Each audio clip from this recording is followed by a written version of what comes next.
Muy buenos días, mis estimados. Enseguida empezamos. Por favor, pónganse cómodos y enseguida empezamos.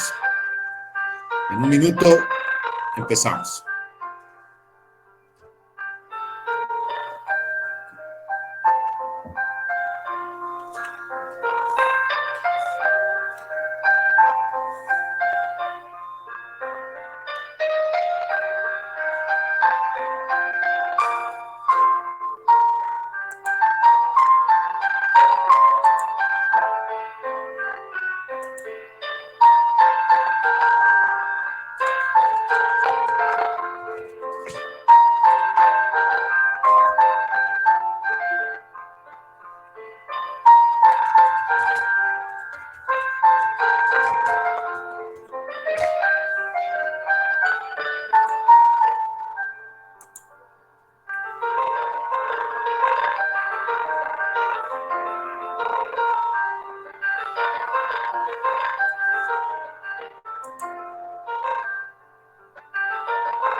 Buenos días, jóvenes y señoritas universitarios, universitarias. ¿Cómo les va? Buenos días, licenciado. Buenos días, ¿cómo está, Bien, señorita Yara? Sí, licenciado. ¿Cómo está, querido David? Bien. buenos días, licenciado. Buen ¿Cómo día, está, señorita licenciado. Escobar? ¿Cómo está, señorita Correa? Bien, vamos a empezar hoy nuestra sesión hablando ya sobre eso de los modos de producción y concluyendo esta parte que nos toca llevar. Antes, bueno, hoy solo una hora vamos a sesionar, como les decía, los lunes. Para el grupo que está encargado de la exposición el día miércoles, pasado mañana, ¿están presentes acá los tres integrantes? David está uno de ellos, después los demás.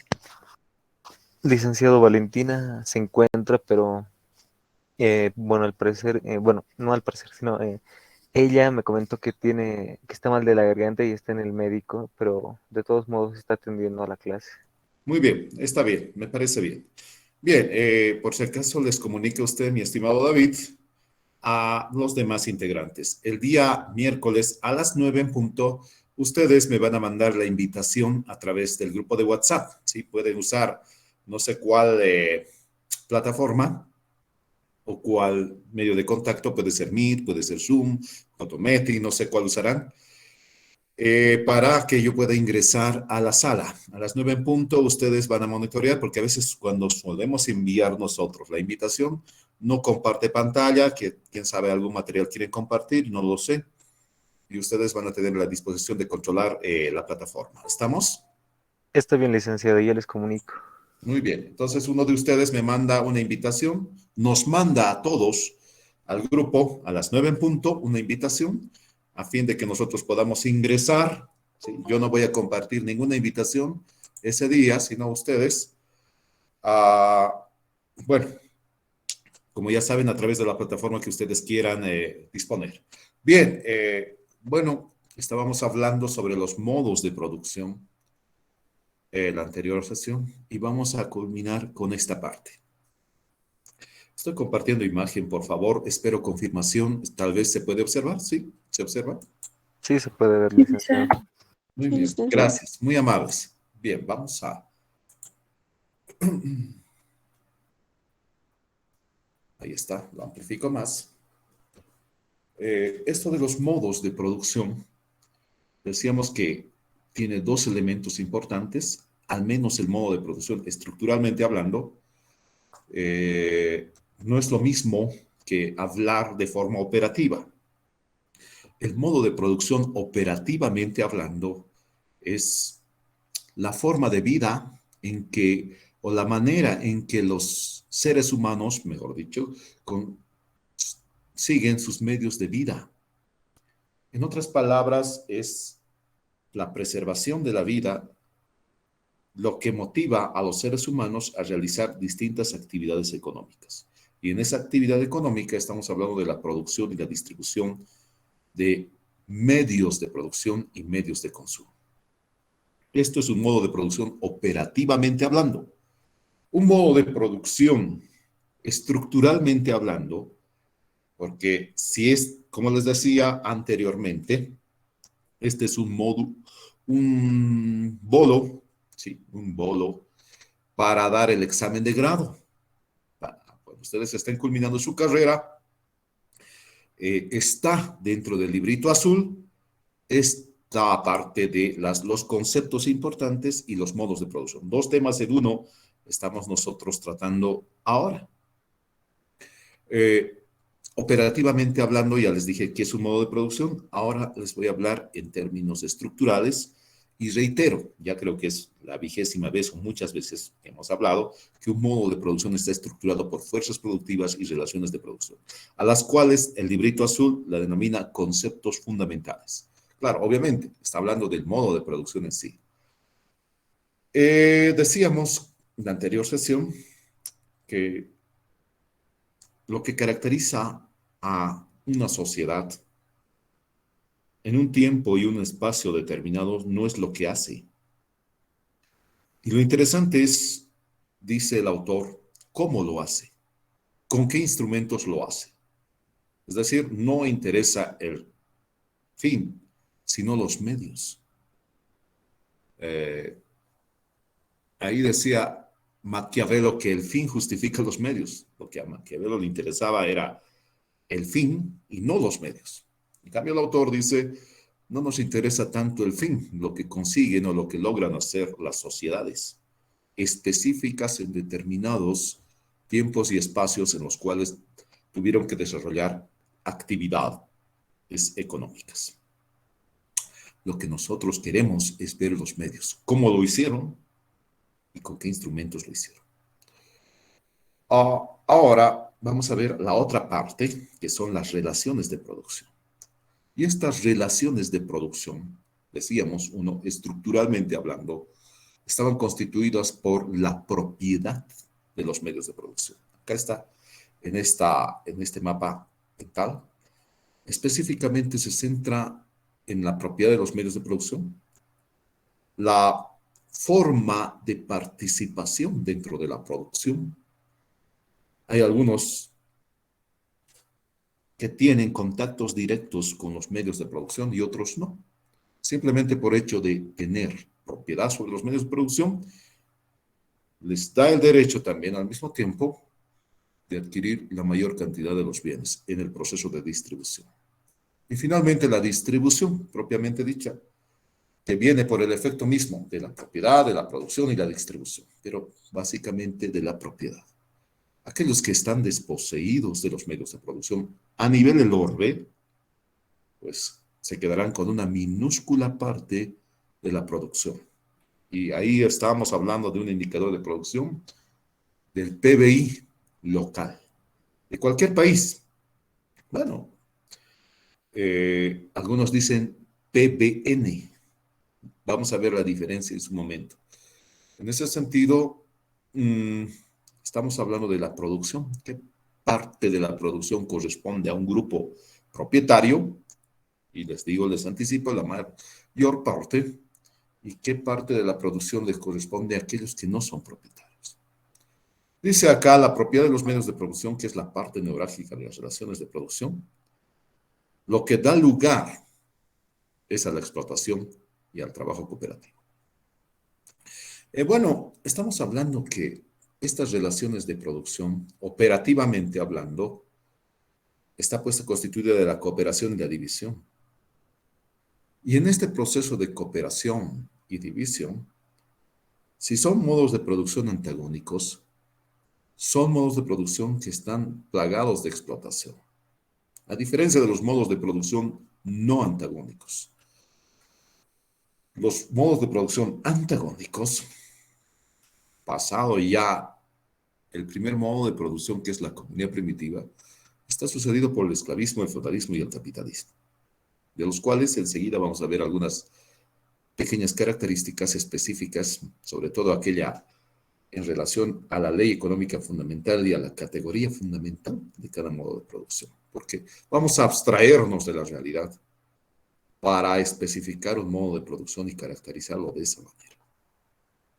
En cuanto a los modos de producción no antagónicos, está la misma comunidad primitiva, como se podrá ver acá, en esta parte, aunque está con algunas letras por encima, y muchos dicen el socialismo. Bien, hay que ver esto, hay que discutir este aspecto. Bueno, esto es un modo de producción estructuralmente hablando, y yo creo que ya con esta pequeña recapitulación estamos de acuerdo en que su estructura está constituida por estos dos grandes ejes importantes. Y en cuanto a su parte operativa, es cómo esta sociedad se organiza para conseguir los medios de vida necesarios para preservar precisamente su existencia. Y cuando hacemos la alusión a medios de vida, estamos hablando de dos grandes tipos de medios de vida: medios de consumo y medios de producción. Así como el Producto Bruto Interno. No se van a olvidar esto. Estos conceptos que les estoy virtiendo no es un concepto simplemente no esencial, es esencial. Vamos a ver que solo hay dos tipos de medios de vida. Y ya los hemos mencionado por demás. Medios de vida, que son los medios de consumo directos, y aquellos que satisfacen de forma directa nuestras necesidades, o aquellos que satisfacen de forma indirecta nuestras necesidades. Todo está en orientación a la necesidad de los seres humanos, que son los medios de producción. Bien, vamos. Ahora, la siguiente filmina. Vamos con el primer modo de producción. ¿Cuál es el primer modo de producción? Ya les dije, es un modo de producción no antagónico. Cuando decimos antagónico, estamos hablando de que está disperso entre dos grupos. Quiero hacer acá un pequeño paréntesis y ver esto.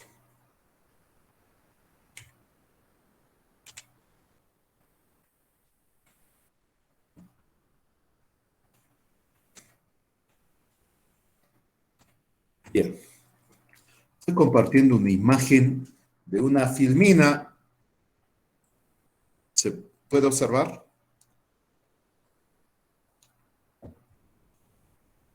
Sí, Hola. licenciado.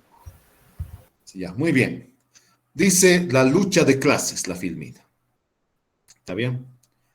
Bien, espero que se vea, que se observe. No se ve, Ahí se licenciado. puede observar la diapositiva, ley económica fundamental. Ah, bueno, Sí, solo se ve eso, licenciado. a ver. Bien, vamos a nuevamente.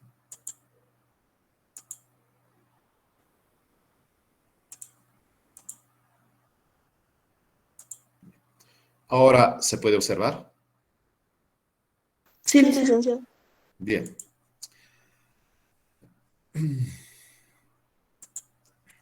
Acá, este párrafo que habla sobre la lucha de clases, lo extraje del manifiesto del Partido Comunista. Un grupo va a exponer el manifiesto comunista. ¿Sí? Ya hay un grupo, el primero, que va a exponer sobre la estructura de una sociedad, especialmente las sociedades latinoamericanas como la nuestra. Muy importante lectura. Todos tienen que saberla. Todos, todos, absolutamente todos. Por eso la lectura es para todos y el grupo, ya hemos comenzado, el grupo que nos va a exponer seguramente nos va a rememorar todo lo que nosotros habíamos leído previamente. Es una lectura muy importante la que les di, ¿no? Por alabar, como se dice, cada panadero alaba su propio pan. Pero ustedes van a entender cómo está estructurada nuestra sociedad tecnológicamente hablando. En esa lectura que les di. En esta otra lectura, vamos a ver cómo se comportan los modos de producción antagónicos. Y este va a ser otro grupo el que va a exponer. Bueno, de esta lectura del manifiesto del Partido Comunista, como está acá, este pequeño paréntesis, vamos a ver que para los autores de esta lectura es la historia de todas las sociedades. Cualquier historia no es una historia convencional, sino es una historia muy sui generis, desde una perspectiva completamente material. Y dice, hasta nuestros días, esa historia es la lucha de clases. Por eso es que los marxistas ortodoxos siempre te hablan de la lucha de clases. Bueno, se basan en el manifiesto, que es otro libro de Marx y Engels, muy importante. Tal vez lo escucharon, pienso que sí, ¿verdad? ¿Alguien lo escuchó?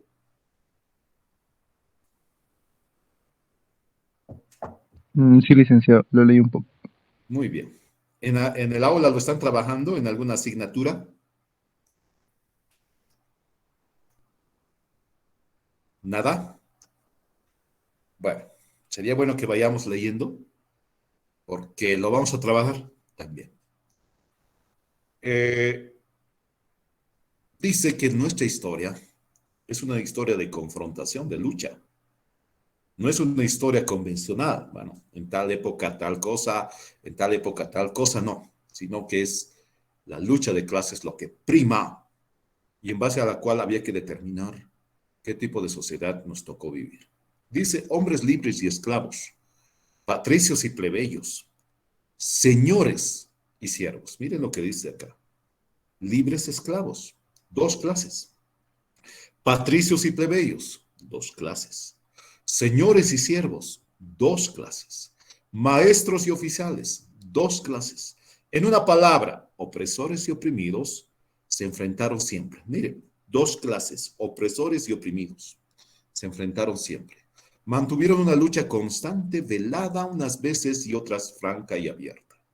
Lucha que terminó siempre con la transformación revolucionaria de toda la sociedad y el hundimiento de las clases en pugna.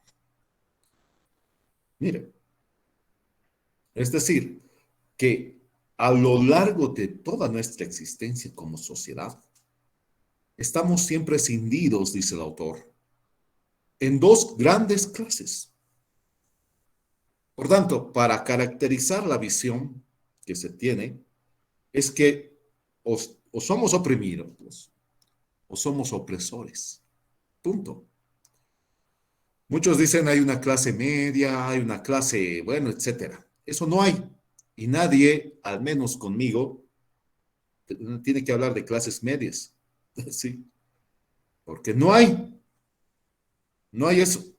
Eso es un constructo, bueno, sociológico, pero al cual no estamos nosotros remitiéndonos a las lecturas originales. Solo hay dos clases, a partir de la concepción de la propiedad de los medios de producción. Eso de la clase media está bien para, no sé, pero no para los propósitos analíticos que nosotros tenemos. Solo hay dos, y lo dice el autor. Y dice que estas clases escindidas siempre tuvieron una lucha constante, muchas veces no percibida, como hoy. Aparentemente no hay ninguna lucha, pero está velada la lucha. Y otras veces franca y abierta, claro, se manifiesta, se expresa a través de descontentos de la sociedad, de la comuna. Cuando nosotros salimos a las calles a expresar nuestro descontento con alguna decisión que se pueda tomar. Bueno, en ese sentido, esto quería que entiendan. Esta es la tesis fundamental del manifiesto, en base al cual gira todo el manifiesto. Es la tesis o el tema central ya tienen ahí el tema central. Los que les va a tocar seguramente esto, ya tienen el tema central. Entonces, bueno, ¿a quién le tocará? No sabemos. En ese sentido, y además está en el primer párrafo de entrada esta tesis central del manifiesto comunista. Bueno, ¿alguna pregunta, por favor, hasta acá?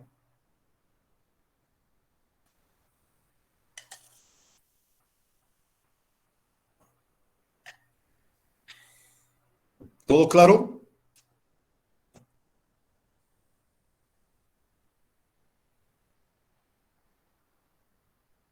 Hola.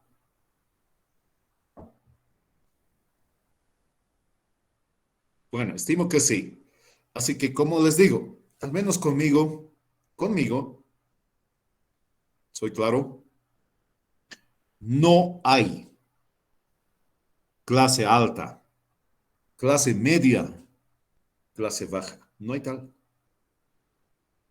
Al menos conmigo. Sí, bueno, lo demás no sé. No me hago responsable por lo otro. Pero acá está claramente establecido de que, según los escritos originales del autor, solo somos dos clases a partir de la propiedad. Y la vamos a tratar en ese sentido. O estamos con aquellos que oprimen, o somos oprimidos. Hay dos cosas que pasaron a lo largo de la historia de la humanidad. Y vamos a ver que en el mismo manifiesto, el autor dice, si bien hay muchas clases, dice el autor aquí, en este escrito, no lo tengo el libro en este momento, claro, está acá en PDF, pero la sociedad contemporánea, que es la sociedad capitalista ahora, aquella fue cindiendo simplemente en dos clases, es decir, simplificando la existencia de muchas clases en dos. Solamente, únicamente en dos.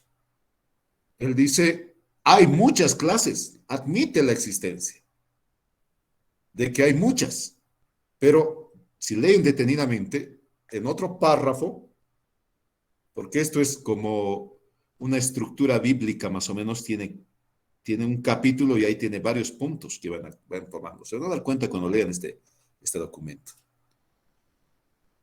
Y nuestra sociedad, dice, fue suprimiendo progresivamente la existencia de las distintas clases en dos grandes grupos. Y lo dice acá el autor, en estos dos grandes grupos. De tal forma de que todo esto, algunas clases que hay que existen supuestamente y que algunos teorizan sobre ellas, o se alinean a esta clase o se alinean a esta otra clase. Puede haber los campesinos, puede haber los asalariados, obviamente muchos dirán, pero ya hay campesinos asalariados, ya hay incluso directivos de instituciones, de empresas. Imagínense, ya hay tres clases. No, vamos a ir suprimiendo, el sistema va suprimiendo todas las demás clases y las alinea en dos. Bueno, creo que estoy bastante claro en esto y continuamos con la exposición. ¿Por qué? Es importante empezar con esto de las clases. Porque la economía política es una ciencia clasista, inmersamente clasista. Y este modo de producción inicial nos está hablando de que no existían clases previamente. En los orígenes de la existencia del ser humano sobre la faz de la Tierra, no existían clases. Esto se fue escindiendo progresivamente conforme apareció la posesión, luego la propiedad y la apropiación. Vamos a ver que, miren, abstrayéndonos, porque la economía política te permite abstraer la categoría fundamental y la ley económica fundamental. ¿De qué? De la comunidad primitiva, del primer modo de producción. Dice, producir los medios indispensables para la existencia de la comunidad primitiva, con la ayuda de los instrumentos de producción rudimentarios y a base del trabajo comunitario. Estamos entendiendo entonces que la comunidad primitiva, en su ley Ahora ya no es una ley social, ojo, es una ley económica, porque y hay que tener clara la diferencia entre lo que son las leyes de economía política y las leyes económicas. En sí son sociales, pero el tema está en que a nuestro estudio disgregado, analizado, es que tenemos que entender de que existe una ley para la sociología y otra para la economía, que también es una ciencia social, pero para diferenciarlos por fines nada más didácticos, pero no están distintos, solamente por didáctica los separamos para identificarlos. Y lo que hacía la existencia de los seres humanos era producir los medios indispensables para la existencia de estos seres humanos. Y observen ustedes, como los instrumentos, en otras palabras, las fuerzas productivas son aquello que determina las relaciones. Las fuerzas productivas eran precarias, rudimentarias. Y desde luego, estas fuerzas productivas exigían un tipo de posesión, y por ende un tipo de relación social de ese entonces. Saltó la filmina y ahí está.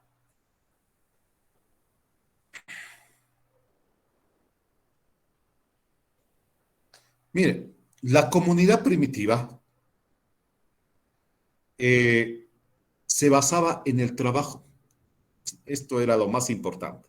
Hemos visto y estamos repitiendo una otra vez que la primera forma de posesión, de propiedad, es a través del trabajo. Esa es la primera forma original.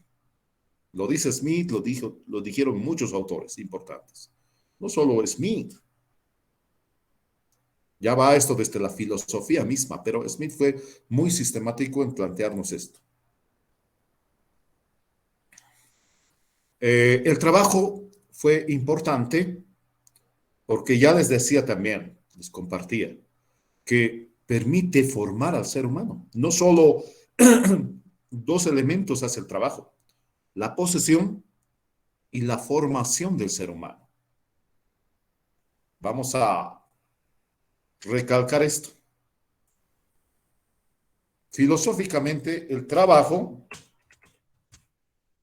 tiene dos elementos importantes. Uno, la posesión o propiedad.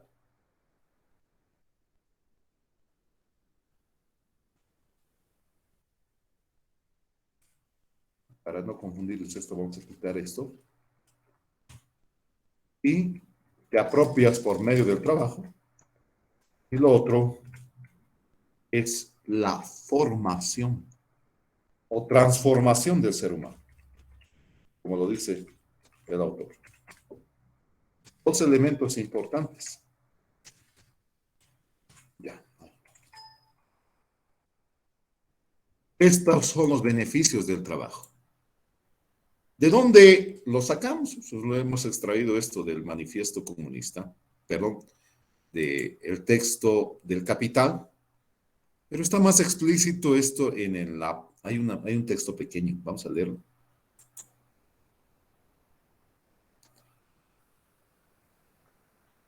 Tal vez lo conocen.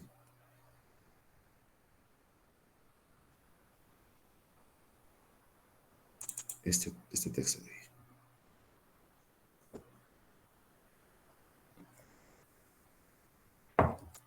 Este texto lo escribe Engels, y no sé si lo conocen, el papel del trabajo en la transformación del mono en el hombre. ¿Lo conocen? Sí, licenciado. Muy bien. Dice acá, el trabajo, ahí está el tema central de este texto, es la fuente de toda riqueza. ¿Quién lo dijo? Está repitiendo lo que dijo Adam Smith. Engels, al igual que Smith, dice lo mismo. Y muchos autores clásicos siempre sostenieron que el trabajo es la fuente de toda riqueza. Dice, afirman los especialistas en economía política. ¿A quién está aludiendo?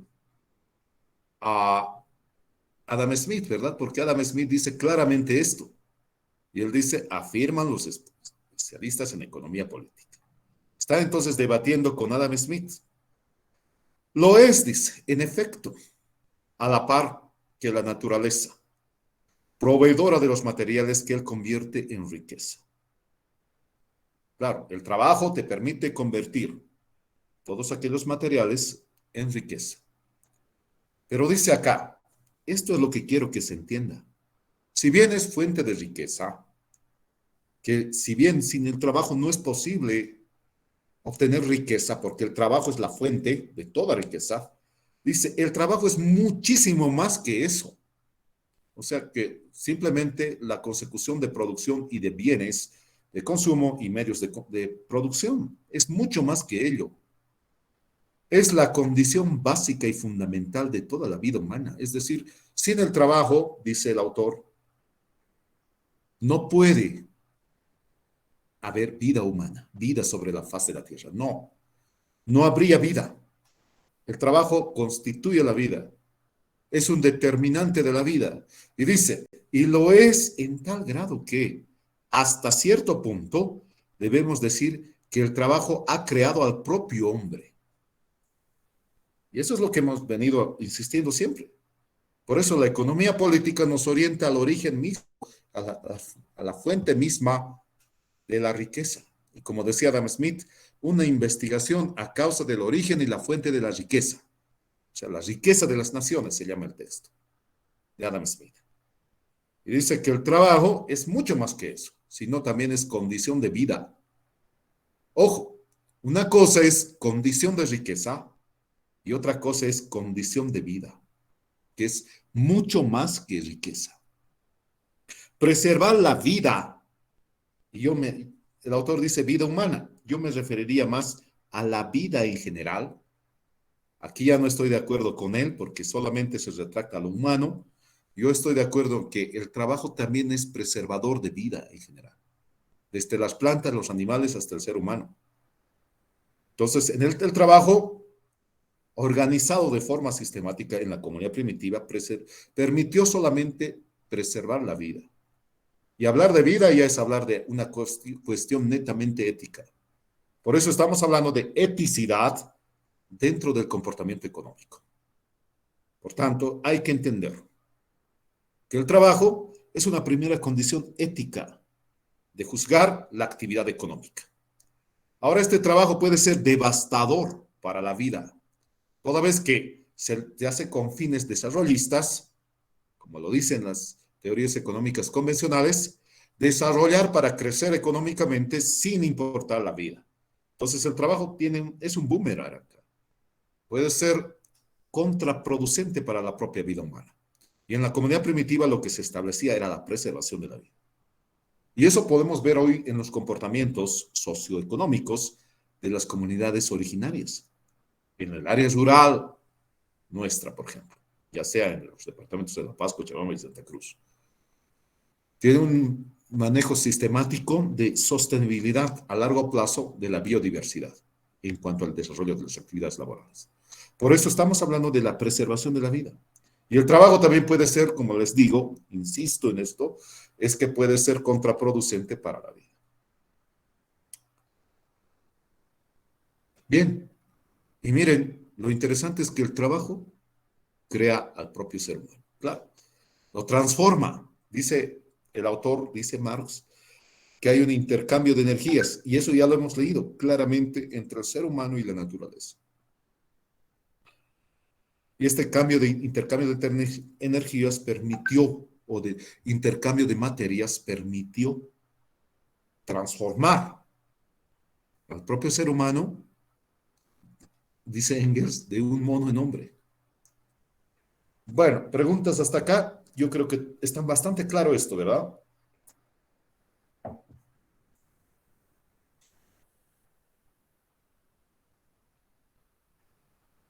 Sí, licenciado. Muy bien. A no olvidarse. Entonces, no solo el trabajo es fuente de riqueza, sino es preservador de vida.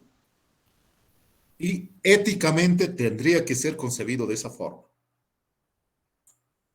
No para desgastar, porque hay trabajos, como les insisto otra vez, Esto es importante que entendamos, porque si entendemos esto, vamos a descalabrar todo discurso de cualquier tipo de sociedad que nosotros podamos confrontar.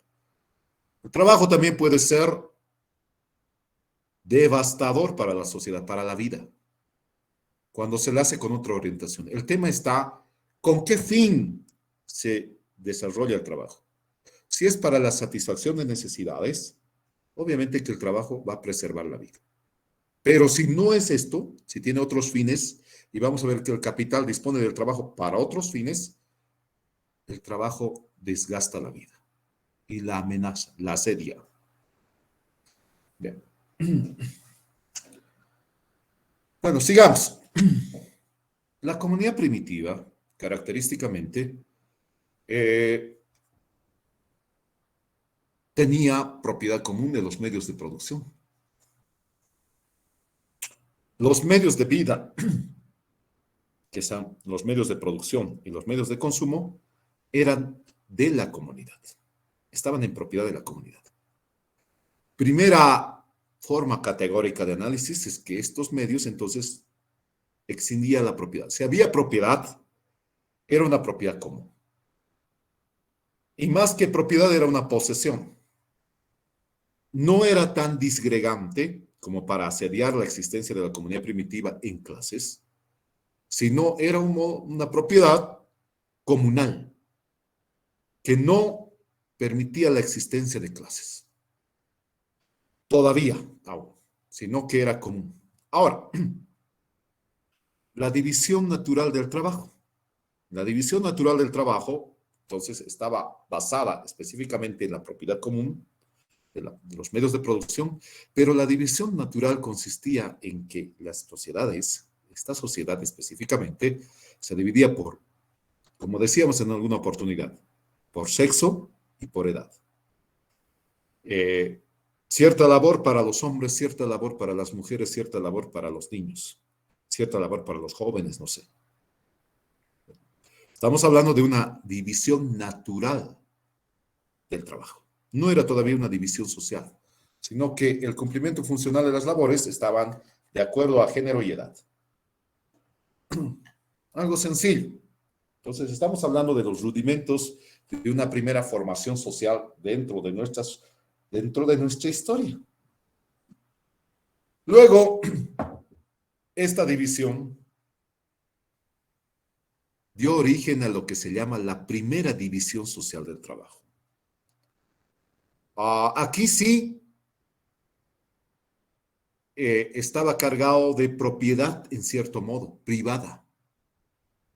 Porque algunos eran propietarios del ganado, como la ganadería, y algunos eran propietarios de ciertos frutos de la tierra, como la agricultura.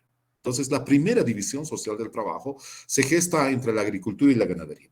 A saber, este es un tema importante, porque te van a preguntar en otras asignaturas cuál es la primera división.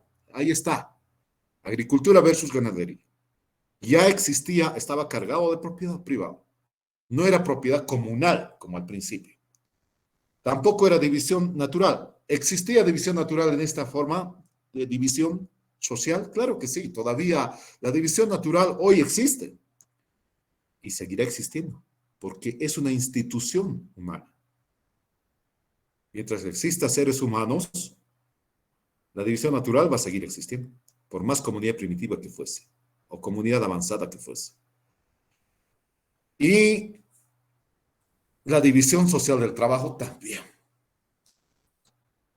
Algunas sociedades la profundizan mucho, otras menos, no sé, pero es en grados superiores y mayores. Lo importante es que estas categorías todavía están. Y ahí está agricultura, ganadería. Luego pasamos a una etapa en que, como dice acá, esta división social estuvo caracterizada por la propiedad privada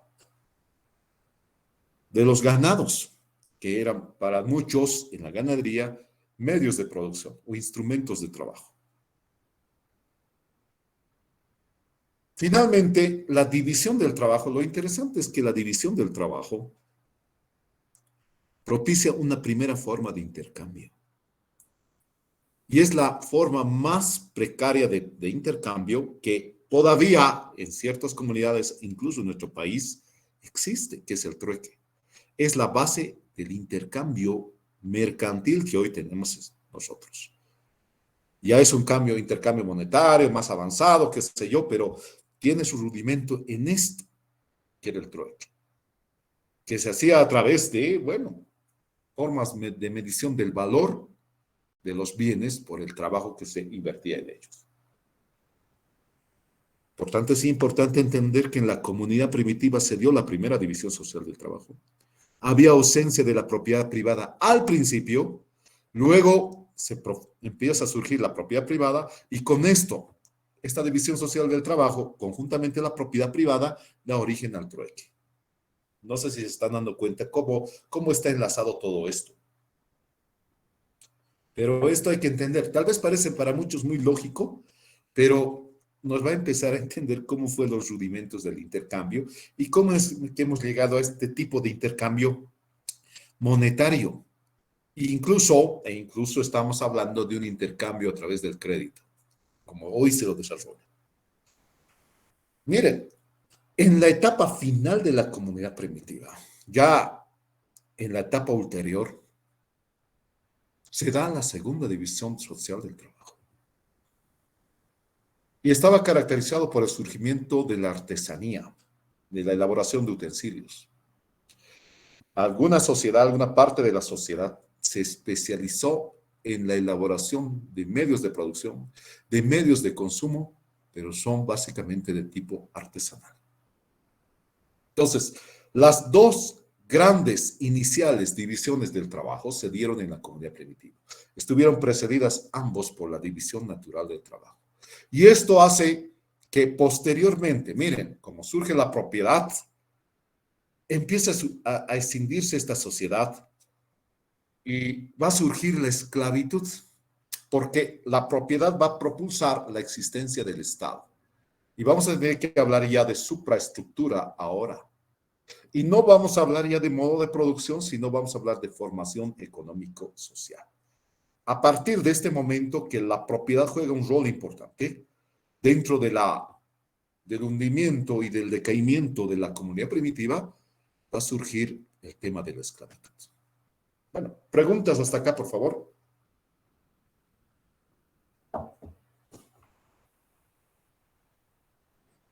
Sí, licenciado, solamente tengo la pregunta tanto en el primero y segundo área, bueno, división social, ¿solamente en el primero era agricultura y ganadería? ¿Y en el segundo solamente era artesanía o había más? Obviamente pudieron haber más, pero como le digo, ¿dónde encontramos leyes? Las leyes se replican en movimientos de cantidad de personas que hacen de forma repetitiva una actividad. Y socialmente era claramente establecido de que existía una división segregada entre agricultura y ganadería. Pudieron existir ya en esta etapa, en la primera división, la artesanía. Existía, sí, pero era casi no tan perceptible. Seguramente algunos miembros que practicaban la agricultura, algunos miembros de la sociedad que practicaban la ganadería, se desarrollaban también actividades artesanales. No se va a negar eso, existía, pero no era tan visible como se da la segunda división del trabajo que surge de esta división. Por eso les digo, de la agricultura y ganadería surge la artesanía. Por eso es que acá, en esta parte, algunos agricultores, algunos ganaderos practicaban la artesanía. Eso es un hecho ineluctable. Pero acá estamos hablando que la división social del trabajo, la segunda, es que se visibiliza de forma clara porque ya muchos individuos, muchos comunarios, empiezan de forma clara y concisa, una vez que surge el trueque, a especializarse en esta actividad y de forma masiva, cosa de que los autores que escriben esta forma de divisiones sociales del trabajo, se la perciba de forma más clara. ¿Está bien?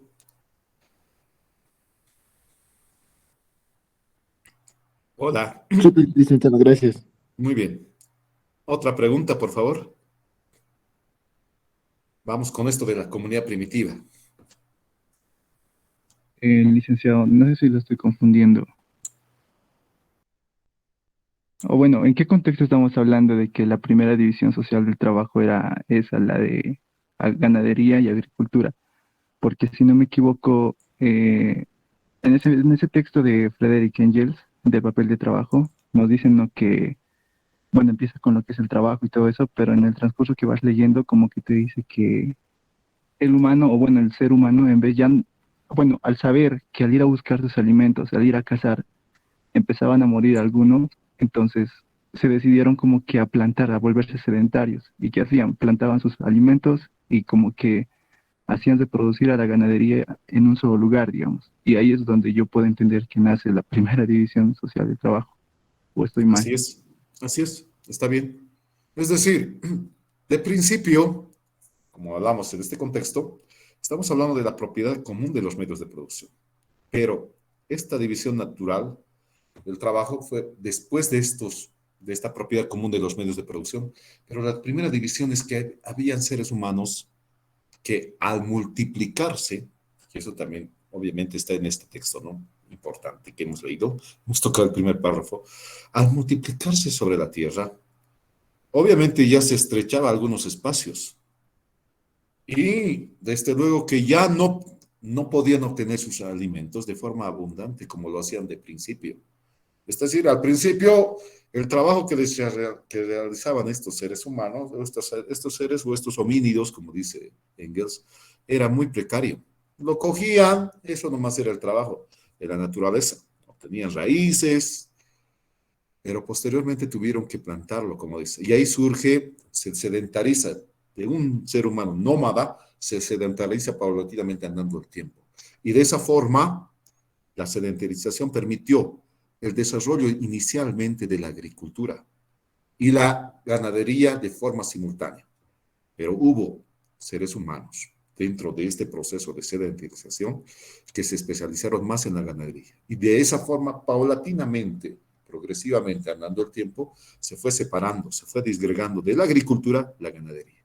Y luego se va a ir desgregando conforme se profundice el intercambio y la propiedad privada en otra tercera división. Pero estamos hablando de ese escenario en el cual Engels precisamente nos narra. Hola, ¿está bien, mi estimado? Hola. Sí, licenciado. Muy bien. ¿Alguna otra pregunta, por favor? Claro, yo no estoy tomando esto a detalle, ¿sí? En el texto lo pueden leer a mucho detalle. Ahí les van a narrar cómo fue, qué actividades desarrolló el ser humano, etcétera, etcétera, ¿sí? Especialmente en el texto Origen de la propiedad privada y la familia de Engels también. Está ahí esto, las distintas clases sociales que se dieron. Se podría decir, sí, una clase precaria, porque la propiedad era común de los medios de producción, pero habían hordas, dice Engels. Habían líneas consanguíneas, dice Engels también, que unían a los seres humanos. Al principio era horda, después fue tribu y así te va a ir narrando. Yo estoy saltando todos estos aspectos porque a mí me interesa algunos elementos importantes, ¿sí? Centrales de lo que es la comunidad primitiva. Este tema, por ejemplo, de la división es central, la propiedad privada también es central, el trueque también y finalmente la división social del trabajo. Pero en el texto, el origen de la propiedad privada y de la familia está ahí bien especificado en Engels. Bien, vamos a saltar todos esos detalles, ¿está bien? Por favor, porque es bastante largo la cosa, pero lo que queremos es centrarlo acá. Hay otra asignatura también paralela a la cual están llevando, ¿no? Procesos históricos. Seguramente están llevando esto porque está ahí, he visto en el plan de procesos históricos, llevar esto también. Entonces, más de lo mismo, como se dice, cansa a veces, ¿no? Bueno, no sé, preguntas, por favor.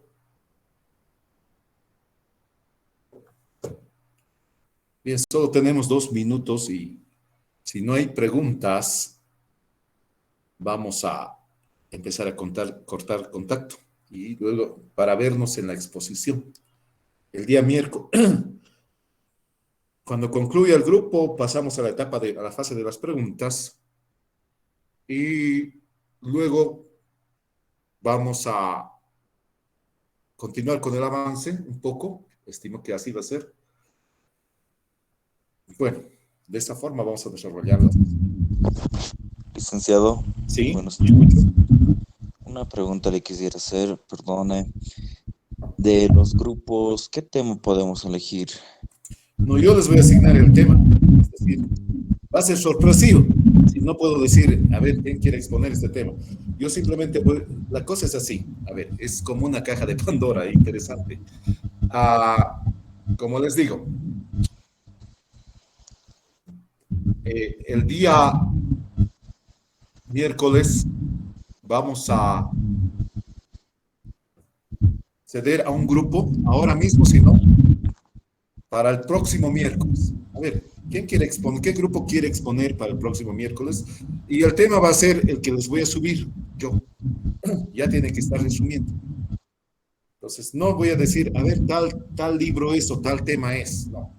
Sino que de acuerdo a secuencia del programa, mi estimado, de acuerdo al programa yo voy a ir asignando las lecturas. Sí, por ejemplo, esta lectura es la lectura sobre Prebisch, aunque otro es el autor, pero habla de él. El próximo tema será pues algo inherente también a lo que se está llevando y temas importantes, pero no vamos a decir el nombre, sino va a ser todo sorpresivo. Para que no digan, no, este tema es corto, por suerte les tocará, pues si les toca un tema corto, ¿no? Y por mala suerte, un tema largo. Hola, ¿me dejo entender, mi estimado? Sí, licenciado. Ya. Perdón, Moodle, lo que nos ha mandado en PDF, ¿qué tenemos? Eso tenemos que leer justo el día lunes 4, lo que nos salió. Para Con pasado mañana ya deberían de leer. Ya deberían de leer. fundamentos del estructuralismo Correcto. latinoamericano. Ya deberían de leer. Y enviarme lo que les dije, de acuerdo a la estructura que les dije, ¿no? Su informe. Individual, excepto el grupo que va a exponer. Ya hemos hablado al respecto. Ok, gracias, licenciado. Muy bien. ¿Qué grupo quiere exponer para al siguiente miércoles? Les voy a subir la lectura esta tarde. Ya vamos a empezar a correr con esto de las exposiciones.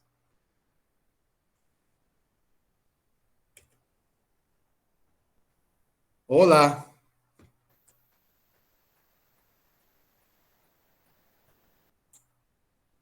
Hola, hola. ¿Algún grupo para el siguiente miércoles, de este miércoles al otro?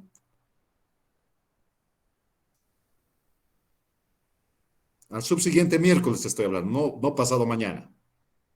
Pasado mañana ya hay un grupo. Subsiguiente.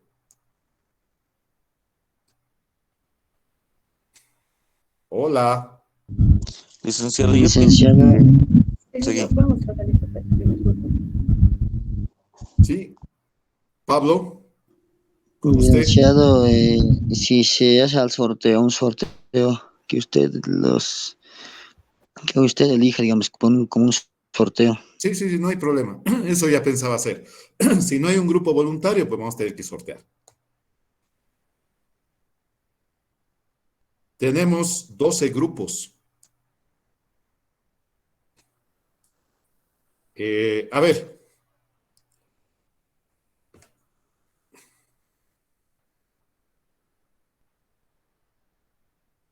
¿qué tal si el grupo número 7?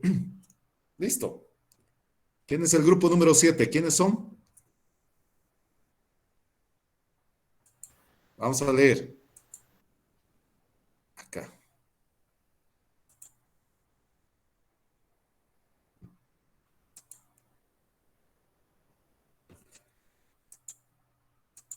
Voy a...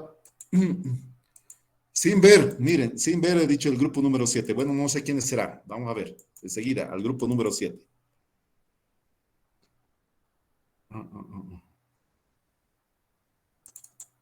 Les voy a mostrar. No, conste que no estoy viendo nada. No he elegido tampoco, sino fue aleatoriamente. Vamos a ver.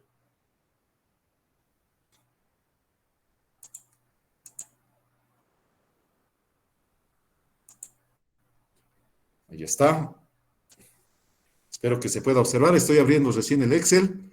Yo dije el grupo número 7 aleatoriamente, a cualquiera que le haya tocado. Y bueno, vamos a ver quién es el grupo, o quiénes son el grupo número 7. Grupo 2, 4, 5, 6, 7. Ahí está. Michelle Jessica Sonco Triguero. Cristian Rodrigo Maidana Roque. Y Rubén, dice acá. Debe ser Rubén, pienso. Rubén Fabián Contreras Mamani. Licenciado es, sí, es con U, no es con O. Sí, sí, estimo que es Rubén. Aquí dice Rubén. Bueno. Eh, ¿Están alguno de ellos? Sí, usted creo que está Sí, ahí, ¿no? licenciado, estamos en sala. Bien. Entonces, ustedes, esta tarde voy a subir la otra lectura para el subsiguiente miércoles. Vamos leyendo. Hola, Cristian. Está bien, licenciado. Ya, Cristian. Michelle. ¿Está Michelle? Cristian ya me respondió. Michelle, ¿está?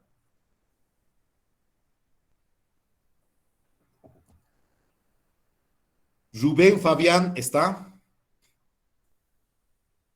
Sí, licenciado, soy yo el Muy bien. que le dijo que era con U, no con Sí, O. sí, está bien, Rubén, por eso le digo Rubén.